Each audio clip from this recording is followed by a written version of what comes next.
Howdy, welcome to another episode of the Hyperformance podcast. We got progress on shirts, but we're not going to bore you with the logistics of it. Just know that it's closer than it ever has been. I don't know when these fucking episodes are dropping, but Peppy Angus for some shirts.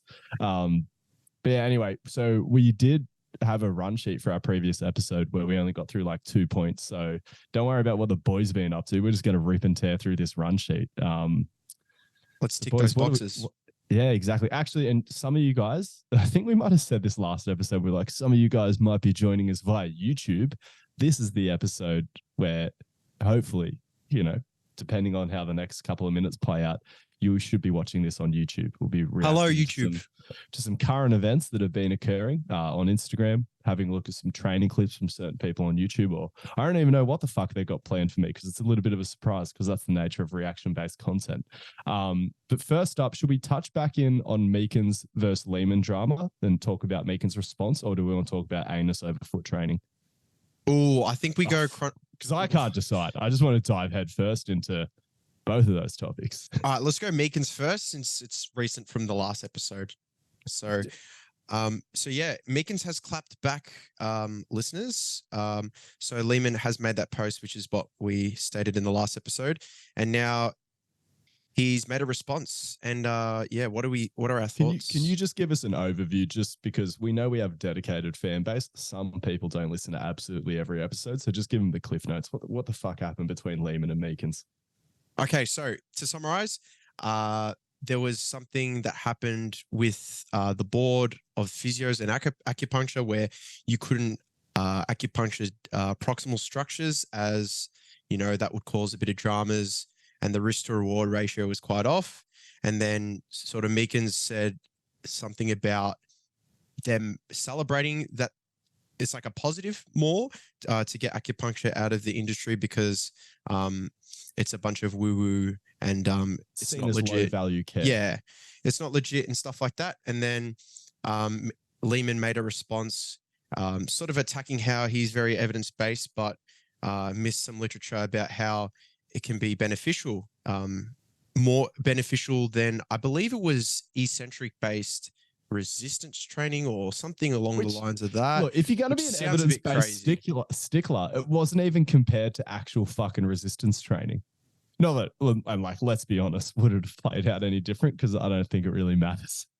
But like, fuck, like compared to just an eccentric protocol. This is the thing that I always go back to. Someone tell me something we have some good fucking evidence for. Some good evidence. What is something where you could be like, this is gold standard? I wouldn't say gold standard, because what a lot of people refer to as gold standard evidence is just like fucking short-term study on like two cunts with no control. I don't know. I don't know. I'm kind of doing a bit here. Like every now and then you see a study that's like genuinely impressive and you're like, how did you get that many participants for that amount of time? But yeah, that is the issue with sports science. Hard to do it well. And there's a lot of sports science being churned out because everyone needs something to study for their fucking postgraduate project. But fuck me. Well, then you just got the people who just like farming out studies. I'm getting sidetracked on a different rant. Who are you supporting in this evidence-based Instagram warfare, Jacob? Well, I feel like Lehman caught, as I said in the last episode, Meekins with his theoretical pants down. So, yeah, I would give it to Lehman. I don't have any personal vendettas with either party.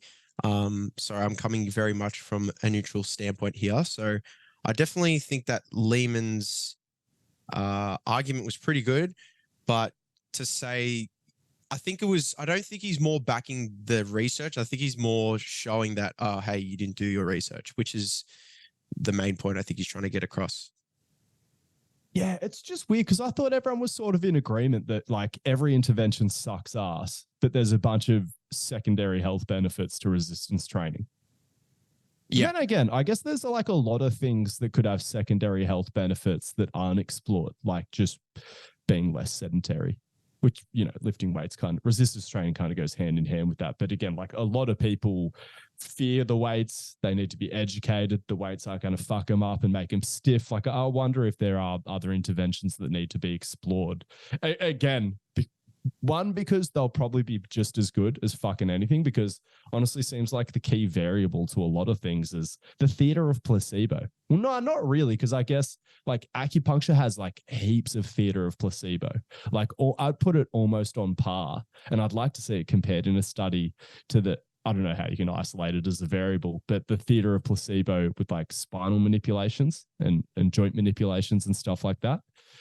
Whereas I guess with resistance training, how much placebo is there sort of depends on your perspective. I guess you could sort of say that about all of them. Did we get into the nuances? Was there much nuance with Meekins' response to Lehman? Or was it just sort of doubling down, being like, fuck you, I thought we all agreed to do exercise? I mean, no, he definitely put back the evidence-based cap on and started really breaking this exercise down. Probably went through it with a fine-tooth comb. Oh, it doesn't really seem like it. You'd hope he did, but he said that this study is shit basically because it was only one study on 64 subjects conducted in China. I don't know why he had to bring up the country. Fair enough. No, because he's saying that obviously they might be culturally more receptive to Eastern medicine, I guess. Oh, okay. With no details of the It's randomization, like a bias, I guess. Yeah. Yeah. Of the randomization or blinding process, and published in the Chinese Journal of Integrated Traditional and Western Medicine. Oh, yeah. Come on. They love the little. Yeah. So a bit of bias there. But did Lehman talk about that? I don't know, actually. I didn't really do. This is where I'm like, yeah, Lehman, like, I understand where he's coming from, but I'm like, weird hill to die on. And I know his shtick is just, he's been a little bit of a contrarian lately, because what did he get up Jared Powell? Good friend of the show, hasn't been on the show yet, shoulder physio. He got up him for like a co-author in his recent paper coined a term that was like non-specific rotator cuff related shoulder pain. And he got really cheesed off about that. I don't know where I land on it, because I've kind of got issues with Lehman and Meekins. I like both of them, and both of them, I think it goes without saying, like their contributions to the industry in terms of movement optimism and promoting anti-fragile values, like that's all amazing. But Lehman fucking trying to learn his skateboard in his little fucking harness, I just can't stand that from the godfather of movement optimism. Like, I know like blunt force trauma is different to lifting in a bit of flexion, but I'm like, hey, the body's resilient, you'll bounce back. Throw off the fucking harness. It's lame as hell. And then Meekins will post all day till the cows come home about how lifting in flexion's okay, but refuses to set up in a flexed position for his deadlift. Well, no. Oh, that's the big thing that he's just got shit deadlift, which isn't a crime. Like, a bit of his shoes like, can't go wrong getting strong. And like, you know, like in the grand scheme of things. And that's the hashtag in his bio too. Yeah, it's like, how long you been lifting weights for? Fucking hell. Like, we got 17-year-olds yanking 320 kegs off the floor. Yeah, fuck, true. But again, I don't know. I'm not that strong of a guy. But did take 2 years off training, could still rip a 200-kilo deadlift. Like, what are we doing here? Yeah, I don't know. It's but yeah, so a bit more of an update in the bio in that latest post. Meekins said, "Hey Greg, let's agree to disagree because you're wrong and I'm tired," with the root finger. And then he says, emoji. I know he's going big there.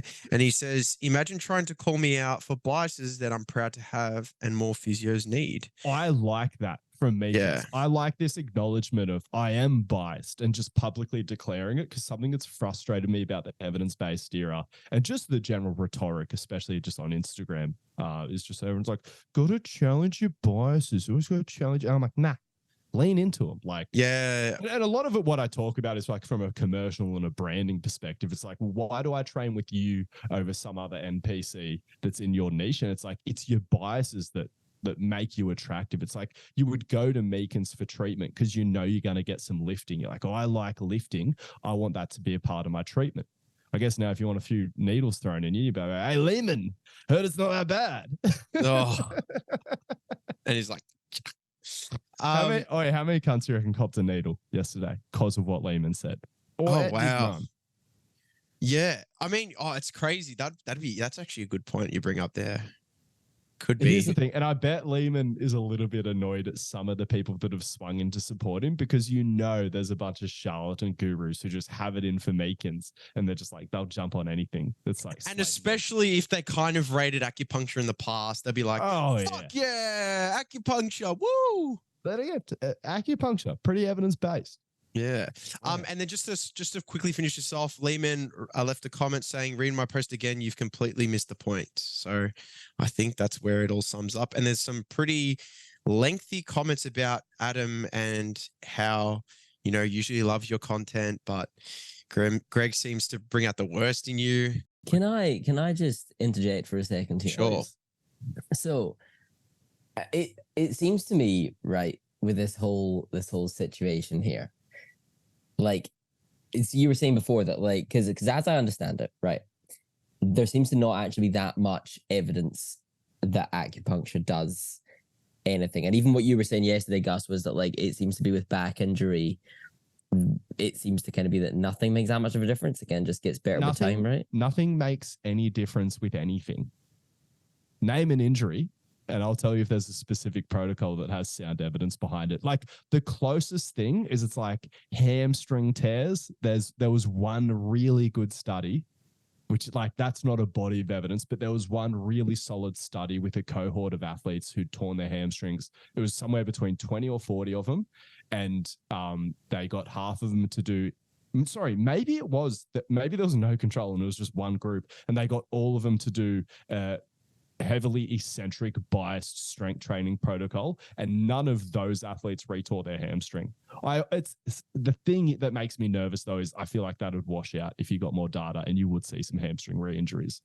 Just kind of where I guess more what I was saying is that like so if that is the case, and then you're saying that acupuncture's benefits can pretty much mostly or only be placebo, like I guess what I'm saying is I feel like I've heard you say things before along the lines of like feeling good is good and that's why you go to people to make you feel good. So like if they do have a placebo benefit, is that not kind of valid? It's an ethical conundrum because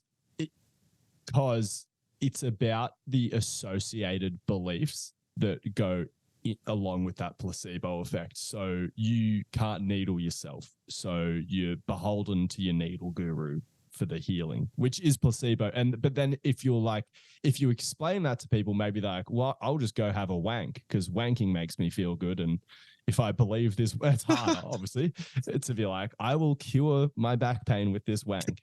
But like, if you did manage to believe in yourself the way you believe in that practitioner, in theory, it would be just as effective. Again, realistically, probably not, because it's almost like tickling yourself. But what you're saying is that because you can go and wank yourself off, it's not as ethical a conundrum. Whereas like only your practitioner can put needles. If the recommendation was like go home and jack off, you didn't have to pay for that advice. That's pretty sweet. Okay. So like it's just like when you look at like, especially what you were saying, like if you want to keep this conversation localized to back pain, it's like when you look at like the biggest association with back pain, it's like, how old are you? Yeah, sure. Yeah. No, it's totally. And like attitudes to exercise or something like that was like a bit of one. Sure. And then I guess this kind of like follows up from that, like maybe a slightly different thing here, but like, because I know that you definitely dabbled in this in the past, and I wonder if you have a different opinion on it, but how do you feel about the whole cupping thing? Oh, yeah, because that was when I was in the band. Oscar had a cupping set and I was cupping the shit out of myself. Yeah, it's same. It's less invasive. Like you're not stabbing yourself with little sharp things. So in that sense, it's like it's not something where people are told to do it to themselves, because people are like, oh, you got to put it on the meridians, and like I was just sucking myself up. But no, I think it's like, I think it probably promotes a bit of blood flow, but again, so does a wank. Hate to come back to the wank again, but my God. Dr. Angus's prescriptions. Omnipotent. Am I saying that right? Omnipotent or omnipotent? No, omnipotent. I've only ever read the word. Fuck. Okay, awesome. Well, yeah. I do feel like these treatments, Harvey. So wait, were you cupping yourself? Yeah. Yeah, okay. That I guess makes it better, right? Well, arguably worse because you don't. I think it's harder to placebo yourself. But again, I was doing it, being like, "This is some good shit." Well, again, no, just because what you were saying about the whole ethics behind it and it being an ethical issue, like, does make a lot of sense. But because I guess until then, it's like, well, fuck it. If it makes, it still kind of stands. If it makes you feel good, then it is good because ultimately you're paying these people to make you feel good. But paying them a lot of money. Yeah, totally. And yeah, it is a bit different if you're giving yourself placebo, then it's like, oh, it's fine. And that's where, like, I think where a lot of people are landing is in education. Like, if someone comes in, they're like, oh, fucked myself. And you're like, no, you're actually all right.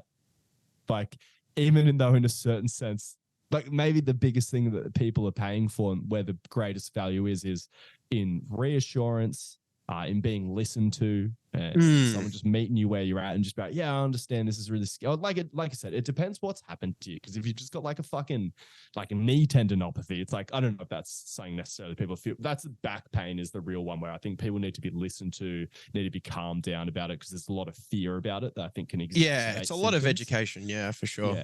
Yeah, and I guess that as well, like, without really having seen either of these guys' credentials or knowing their backgrounds, I'm guessing a huge part of like their studies or degrees or what you pay them for to have these degrees and stuff is like, their ability to read the research and have read the research and be able to present you solutions accordingly. And it's kind of like, it's a bit like, well, does the research say it's good or does it not? Because here's the thing as well, because it's like, so as you guys sticking needles in you and say he's up to date with research and he's doing it for the theater of placebo, but you're like, as he's shoving a needle in, you're like, so tell me how this works.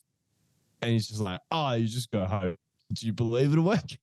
Like, kind of the yeah. But I mean, it is a funny thing though, because like, I don't know. And as I get into this tangent, I might realize it's so irrelevant, but like, I've had a kind of similar thing with migraines, right? Because basically, as I understand it, like, I've had migraines for like probably like the last kind of like 15 years ish, right? Can't seem to predict when they happen.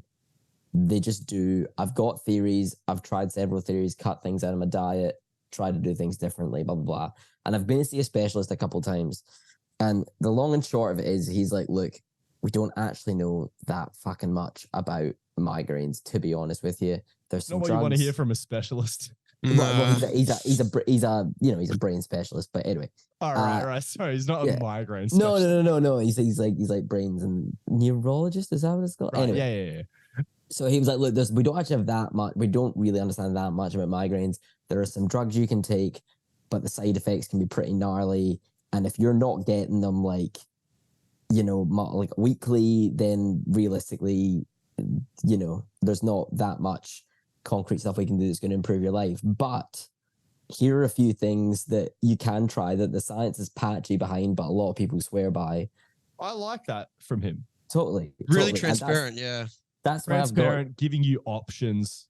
That's why I've got this big fucking hectic daith piercing, like, because allegedly it helps with migraines. And like, that's gotta be an Eastern medicine thing. I don't know. But I've heard a lot of people swear by it. It hasn't helped me, but after I got one, I feel like it looks cool. Oh, I kept it on that. It looks dank. But after I got one, like, I didn't have a migraine for like 6 months, and I'm like, yeah. And I'm probably gonna get the other one done soon enough because like I've spoken to some people, because every time I see someone with one like in the shop or whatever, I'm like, migraines, did it help? Did it not? And how many, when you see people with this piercing and you say that, how many of them are like, no, it's a migraine thing? Like, is this common knowledge, or a lot of people are like, what are you talking about? Yeah, no, like, honestly, like, I'd say 95% of them like got it because of migraines. Right. Wow. Yeah. Totally. Piercing companies us things about health and fitness today.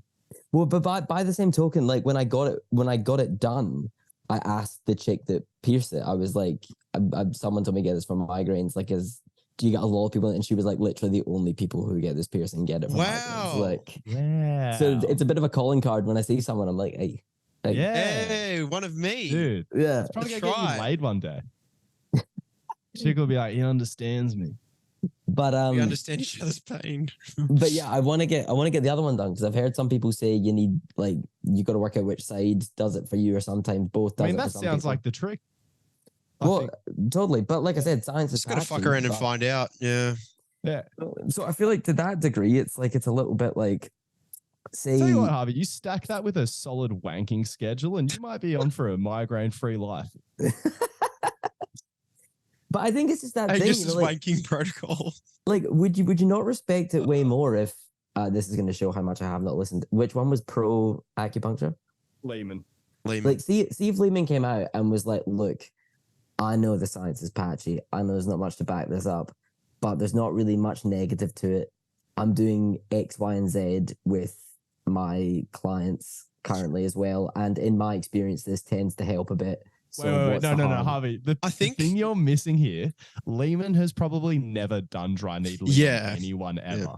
And would never Oh. dream of doing it in his practice. He's I- fully just doing a actually sort of moment. Yeah, I think that Oh. if you boil down the entire feud to its essence, 100% there's little inklings in Lehman where they're like, where he goes, oh, the evidence guy didn't mention evidence. Like he was quick to Right. go, yeah, like that. But I think Lehman that's is what the Macon's main thing. mentor. So either it's tugging on that leash, be like, who's daddy?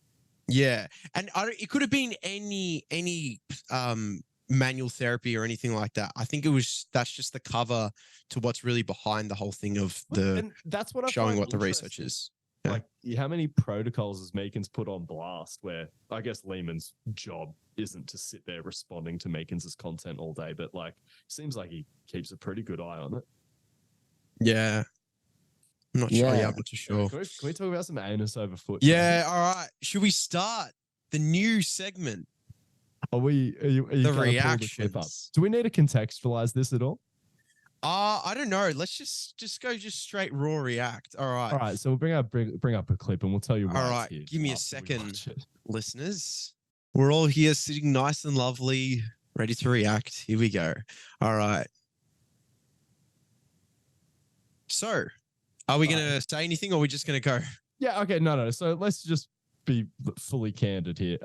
Matt Watson made a comment on one of Adarian Barr's posts, and this is one of Adarian Barr's mates who then sort of went in on Matt Watson, aka the Plyo guy, friend of the show.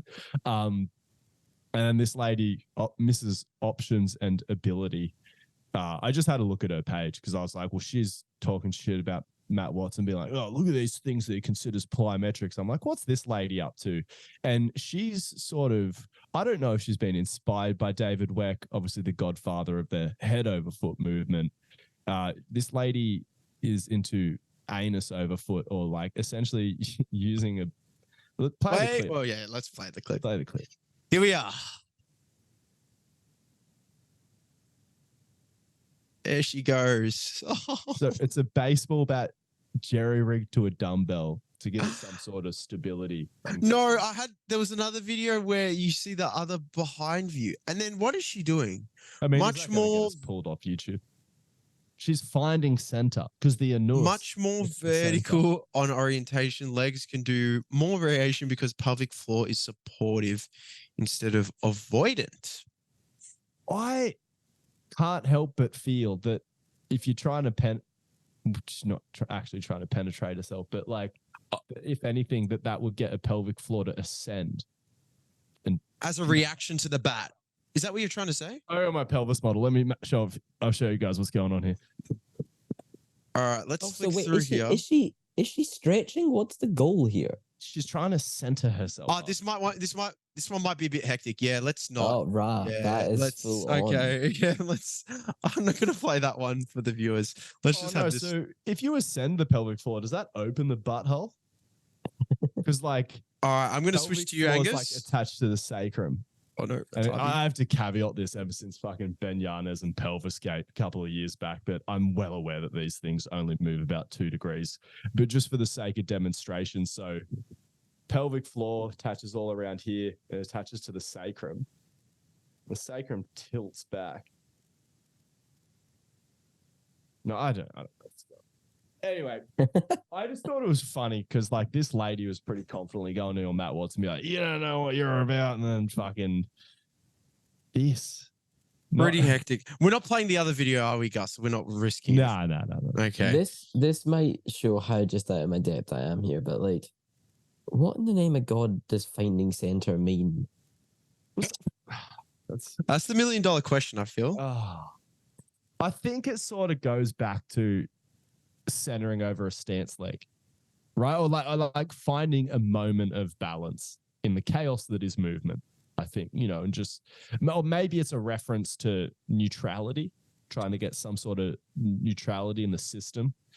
Yeah, but when you add load, that shit goes out the fucking window, no? Gravity's always acting on the system. So unless you're going to lay on a table and fucking shelf that bat, I don't know.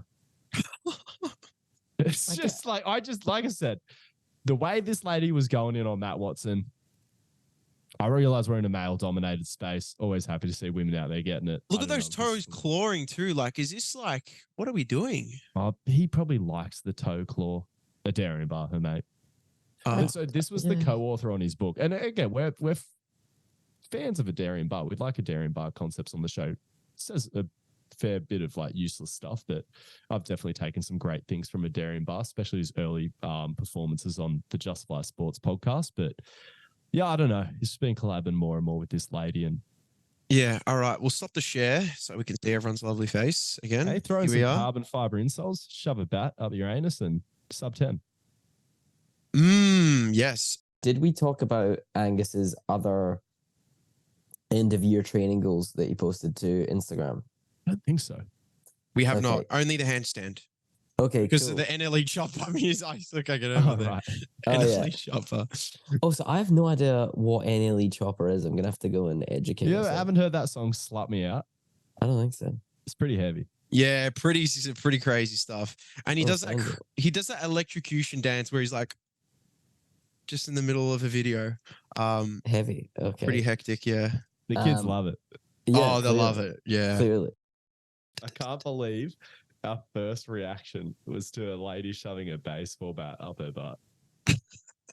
The sign of things to come. It's so high performance. It is. It's on brand. Yeah. It's been a pretty raunchy episode with wanking and bats up everyone's asses.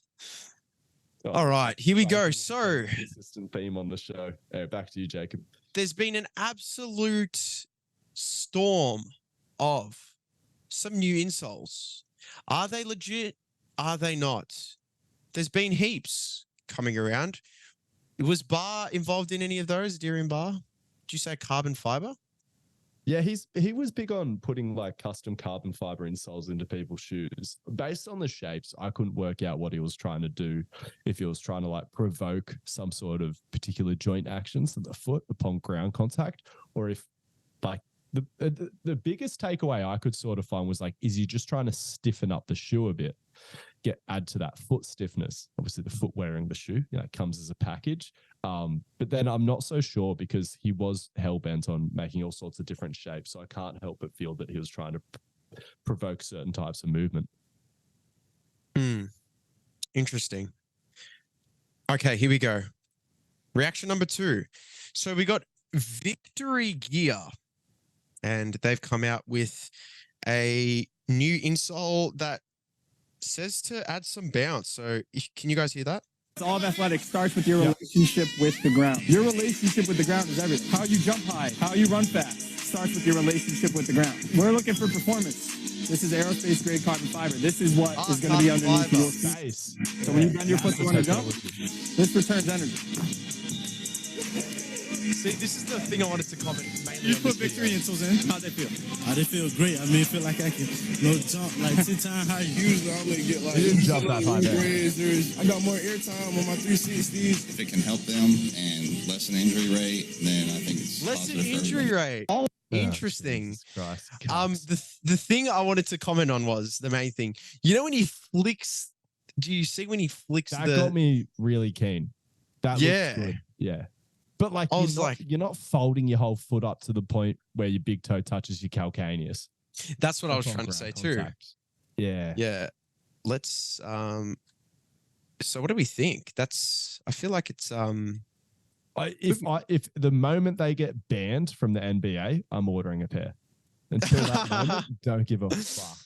Like Yeah. if they will let you go compete at a track meet in those, again, obviously when people make new products, it takes the time for people to realize that they're a problem and then create rules around it, a la the Adidas super suit back in, what was that, like fucking 2008, 2012. No, sorry. Oh, I didn't know about that. Bit more Adidas recent than Super that. Suit.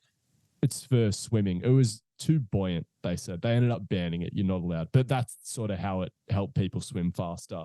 I don't know what the regulation on shoes is, but I know that Kipchoge in that Breaking 2 documentary, sorry, maybe it wasn't Breaking 2. Do you remember that first attempt they had to set Kipchoge up to run a sub 2 hour marathon?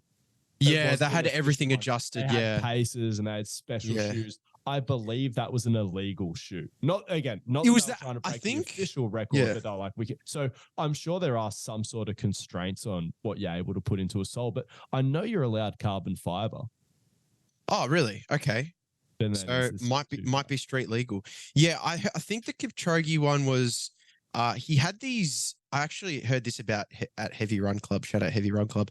That there was an Adidas shoe that actually lasted just at the duration of a full marathon, and they break.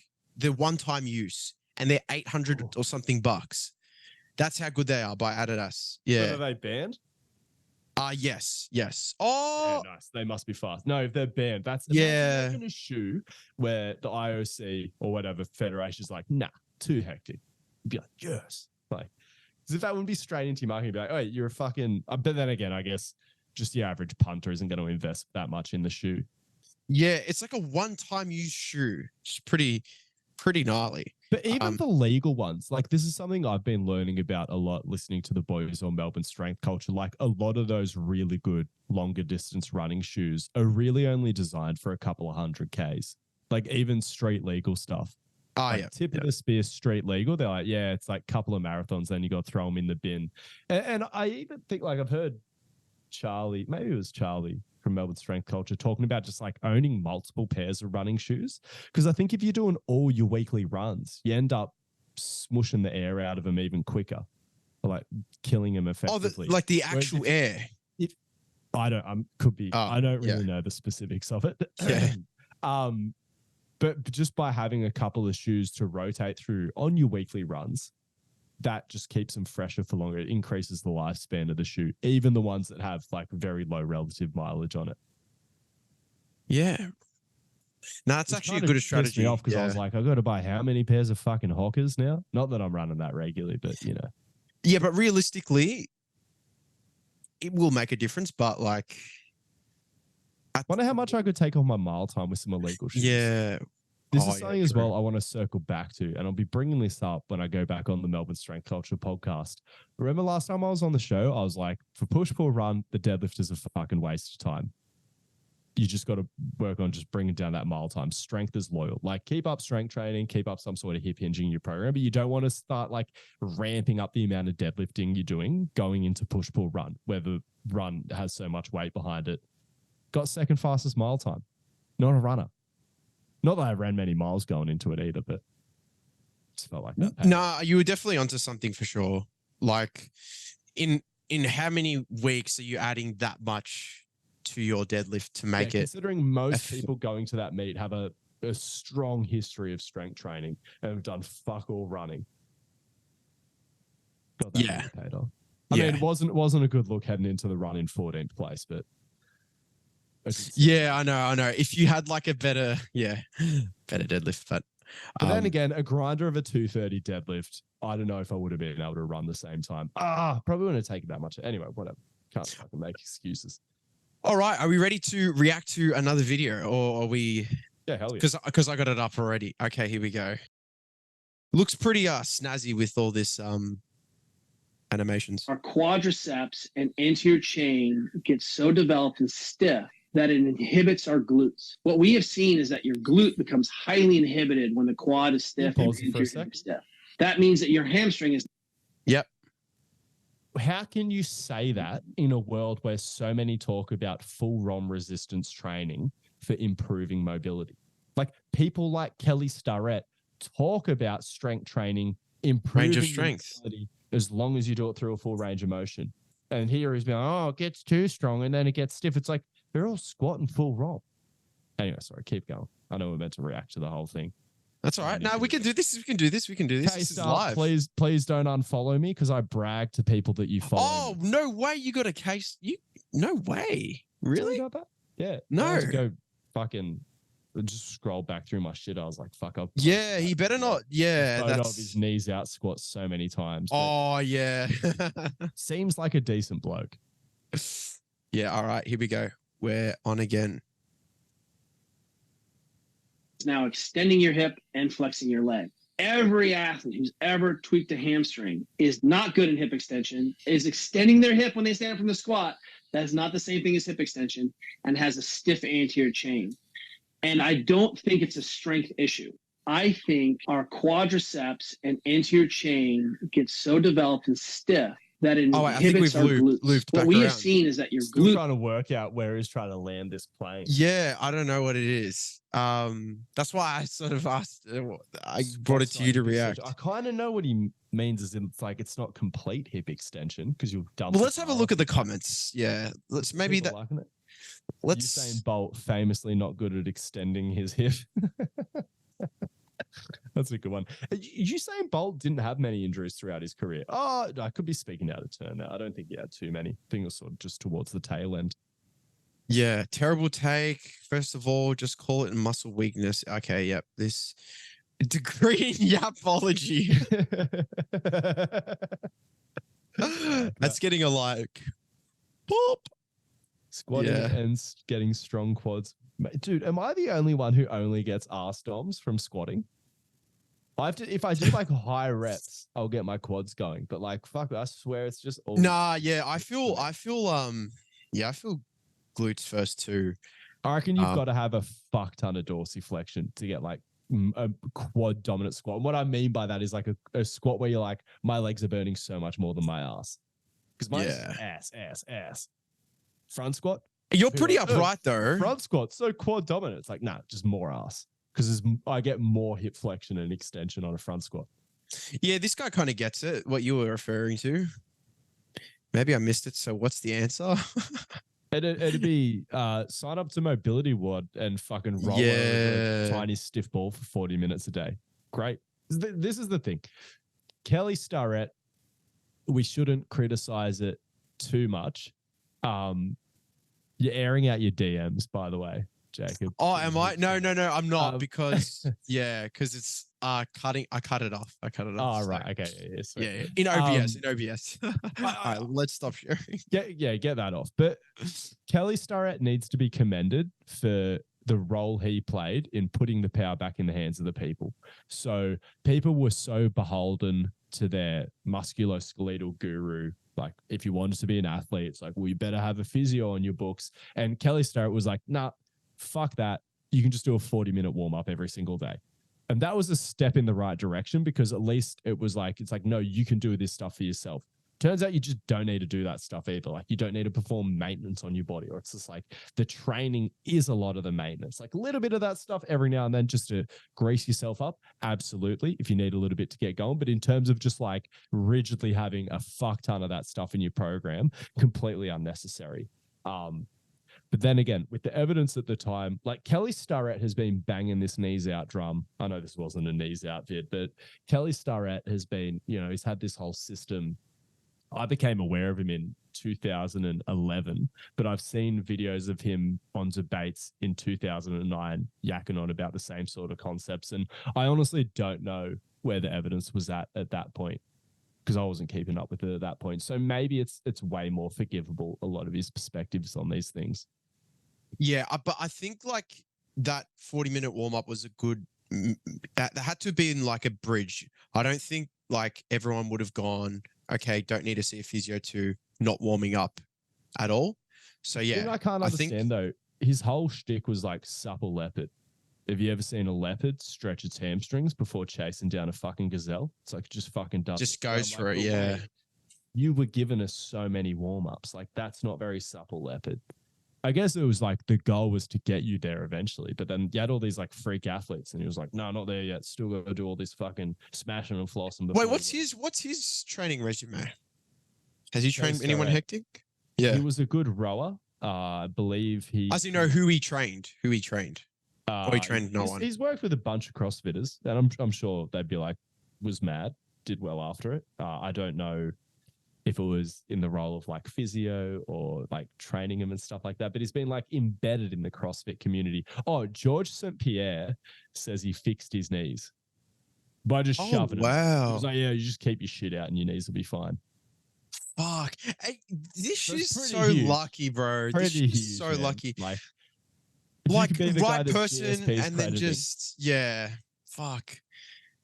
It was just obviously what he wasn't doing. I don't know how this shit works, man. That's fucked. Nah, like, it was just worked. Shit worked out. Yeah, So many ways you can blow out your knee doing MMA. Like wrestling, it's like it's gonna come in. Yeah. Yeah. Fucking hell. Who was I watching? We need to get in contact with Mikey Wright. Or maybe we don't, because he's got, none of you follow on pro surfing.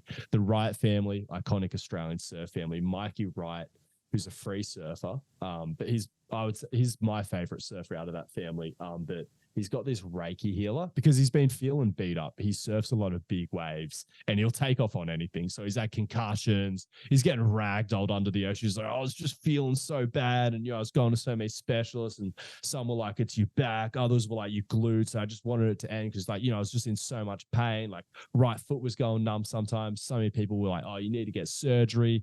Then he finds just this fucking magic healer who's making him like tremble on the table, a la Elliot Hulse around like 2016 with that weird healer sort of dude. I was like, for fuck's sake.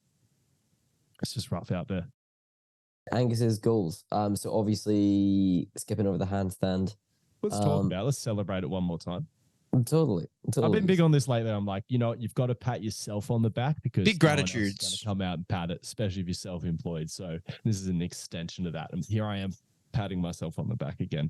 And it wasn't all NLE Chopper that did it. It was you, Angus. No, it's not all NLE Chopper. Everyone was like, you need to sort out your form. I was like, nah, I'm pretty sure you can just get stronger. Like in terms of, adapting my handstands to other skills and stuff like that, absolutely need to clean up my form. But as far as like just improving my fucking handstand whole time, it is just a matter of doing it.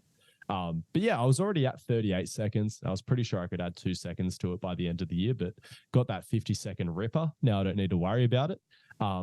Still hoping to clean and jerk 140 and snatch 110 before the end of the year. Been hitting 100 snatch and like 130 cleans very consistently. Oh, it's there. Been a little bit all over the place.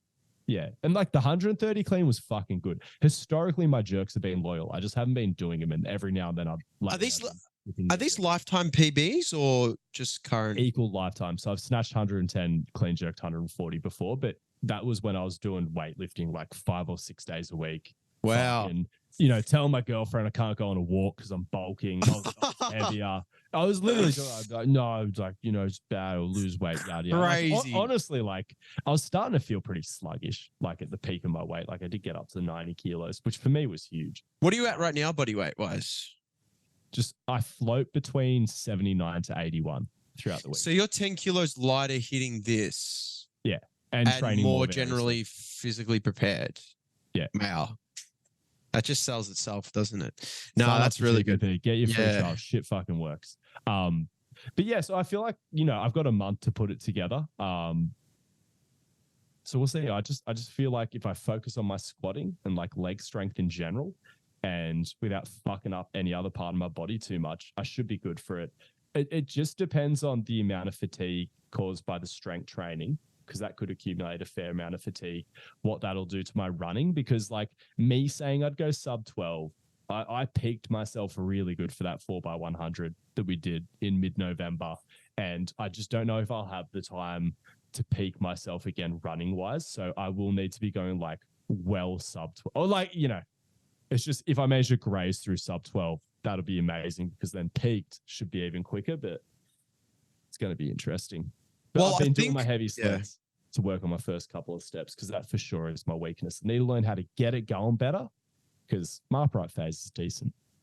Yeah, if I'm going to be honest, I think the clean and jerk and snatch are there because you have done it before and and stuff like that. But yeah, that sub 12, probably the only one where it's like could go wrong. Could. the dude who was ahead of me in that relay, and I didn't keep up with him. I kept up with him for most of the race, and then I think he probably put another 2 meters on me. He went sub 12. Yeah, he ran like an 11.5. Oh, okay, no, I didn't. The weekend after. Oh, the weekend after, all right. Here's the thing, though. I don't know. He was wearing joggers in the relay, and like maybe he's just a hectic dude, right? And he just doesn't give a fuck, and he's always running in those. But I was like, is he sort of taking this race off a little bit? Like, yeah. And again, it's super flimsy. Well, we have no data really. Basically, I'm just comparing myself to this fucking M40 legend of the game. It's just, it feels slow saying you're a 12 plus runner. Don't mean disrespect to you 12 plus guys and gals out there listening, because I probably am one of you right now, but I'm going to separate myself from you guys shortly. I also need to buy blocks. I was like, how much are fucking blocks? You got to shell out about 180 to 200 bucks on those. That's not even included. Really? Posting. Wow. Yeah.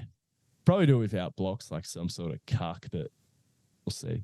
Do Actually, it legitimately. I didn't think about that. No, because I was going to compete in a 200 this weekend against Oscar. I don't have my own blocks. Do you bring your own blocks? Jack Edwards, if you're listening to this episode, leave us a speak pipe, or you'll probably be on the show before this actually comes out. It's scheduled for the show in 5 days, but you don't bring your own blocks to a track meet, do you? I don't assume so. No way. Have you seen anyone in a meet get their duffel bag and bring out their block and set them up nicely? And No, actually, no. I guess because Oscar would have been coming out of blocks for our 4x100, and I didn't see him carting blocks around. Actually, Nah. Can you write a reminder in the show notes? I want us to all react live to Devin Allen's PB 110 meter hurdles. I believe it's the third fastest of all time. Devin Allen. Okay. Yeah, Devin Allen has been on the show in the very early days. He might have been in like the first 20 episodes. Oscar somehow managed to wrangle him down in Surrey Hills and do a live podcast with him, but he is a fucking beast. I've just been watching that just for like training motivation and stuff. You guys, if you were like fitness stock market, if there was such a thing, fuck, you guys would be multimillionaires. You've had some pretty big guests. It's because we didn't know how to monetize the show. That just exploded. But we do now. Sign up for that free trial. Get Jacob a pay rise. But you know the drill. Woo! To wrap up the show, we should reflect on my picks for last weekend's card. So I skipped Punahili Soriano and Dustin, whatever your name is. I think so. Skipped Clay Guida and Joachim Silva. Well, I assumed you picked Joachim Silva because it's Clay Guida and he's been fighting longer than like anyone else. He'll do a prospect in occasionally. But yeah, let's just pretend I picked Clay Guida to get this multi off to a good start. I picked the hell out of Kevin Gastelum. Did you? I swear, I thought you picked Brady. Hell no.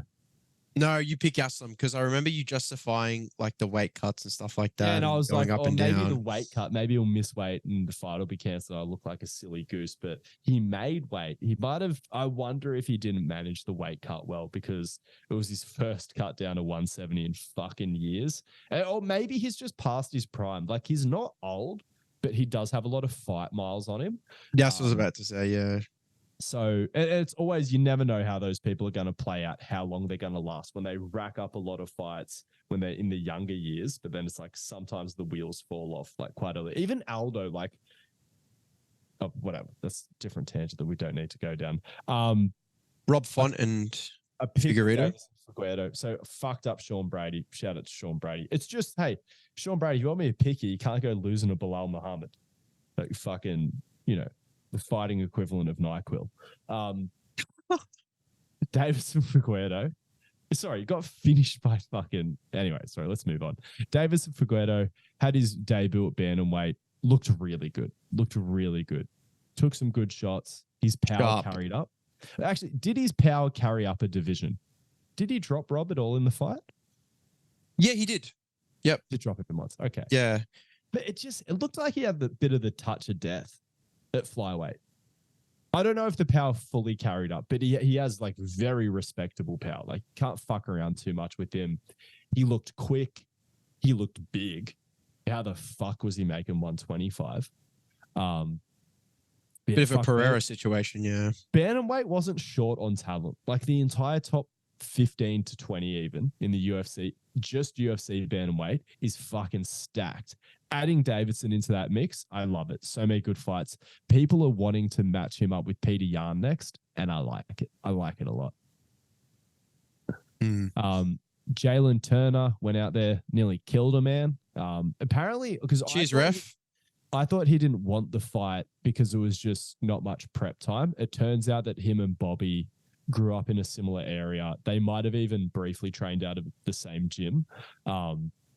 So it wasn't hesitation like, I'm going to lose this fight. It's like, I don't want to smoke one of my heroes or like, you know, someone that I look up to and I think has done a lot for the fighters from their area sort of thing. But absolutely wrecked Bobby Green. First round, 2 minutes in. Oh, sorry, almost 3 minutes in. Ref was just like, I think he might still be conscious. Like he went out multiple times, got punched back into consciousness and then was going out again. And 10 seconds too late. Did you see that UFC fighter on Ariel Helwani's podcast? I don't know who he is, beefing with Bobby Green. And he was like, no, he should have stopped it. It was an early stoppage. It's Arman Sarukian and him. So Bobby called out Arman for being a boring fighter a couple of weeks ago or something like that. Arman really took offense to that and then like ganged up on him in the hotel lobby. And then Bobby Green got his get back, I think, the other week. Yeah, I think Bobby Green slapped one of his mates. He found one of them in the hotel somewhere later and was like, it's just you here. Then slapped him or something. Pretty cringe on both sides, if I'm honest. And then Sarukian doing that is kind of crazy. Like, there was the late stoppage. No. Yeah, early stoppage. Saying it was an early stoppage. You should have kept fucking going and beating him to death. Some people will call it classless, but, you know, it is human cockfighting essentially, so sort of par for the course.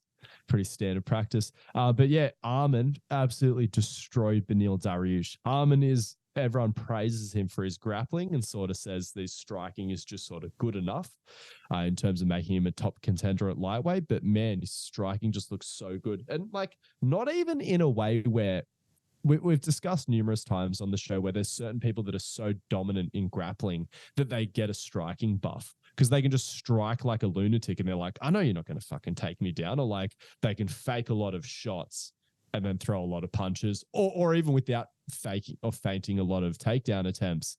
The person's just thinking like takedown. That people will fight them with their hands lower when they perceive them as less of a striking threat. Because if you can keep your hands lower, you're in a better position to initiate stuffing takedowns and react to that sort of stuff. But it's sorry, you know, he wasn't getting the grappler's striking buff because Beneil Dariush isn't afraid to go into ground either. I wish it went to ground. I'm so sad that the fight ended in the first minute. I'm so sad for Beneil Dariush.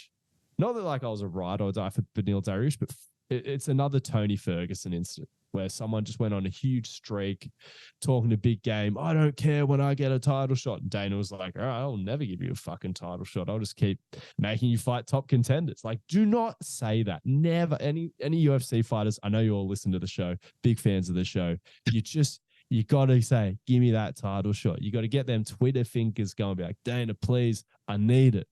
But yeah, fuck Benny. It's rough. We were sort of talking about him looking like a past his prime fighter. The salt and pepper hair, just seeing him sprawled out like that.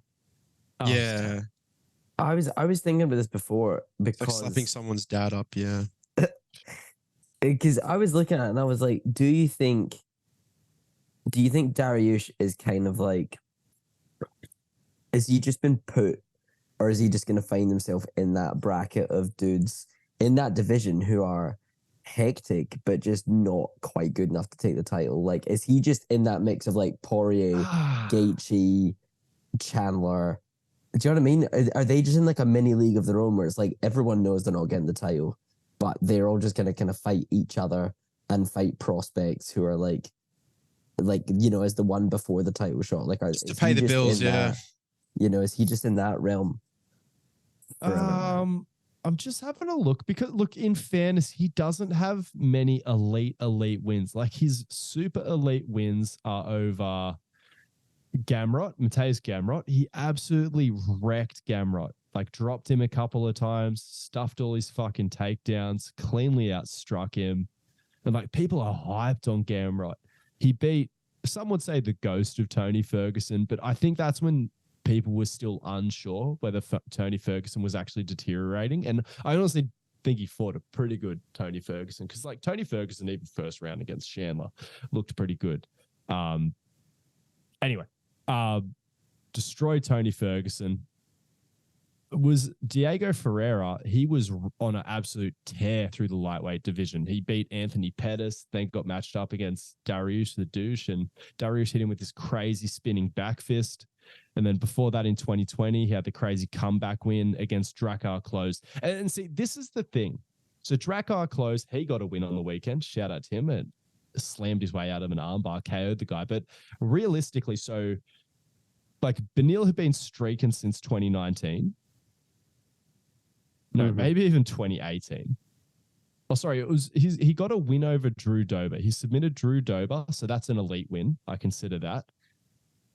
Drakkar Klose he was a hyped prospect, but I don't know if you can call him that an elite win, because he's not really a name. Like, who the hell's Drakkar Klose beat? Tony Ferguson, again, questionable. Diego Ferreira, really, really good. Not like elite lightweight. So he really only has the Gamrot win in his entire streak. I wouldn't put him with Poirier. Yeah. Because Poirier technically bet Connor twice. And here's the thing. Other big against fights. Klose almost finished Dariush. And then Dariush just like bit down on the mouthpiece, was like, I've just got to knock him out. Just did it somehow. No, Drakkar, I think, got a bit too horny for the finish and left himself open, and fucking Dariush just dropped that veteran move. But yeah, I don't know where we're at with Dariush. It's not looking good.